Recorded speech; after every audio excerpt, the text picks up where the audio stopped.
Hey guys, I hope you're having a great day. Okay, so what we're going to talk about today is the Apollo 13 anniversary. April 11th is the 50th anniversary for Apollo 13 mission.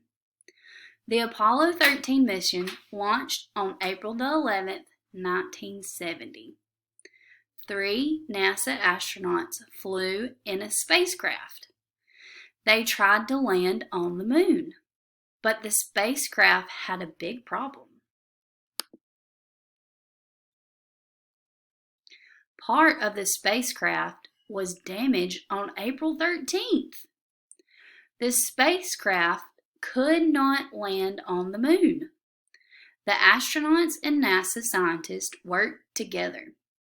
They made a plan for the astronauts to return safely. The astronauts returned to Earth on April 17th. Can you believe it? Well, I hope y'all are having a great day, and I hope to see y'all soon.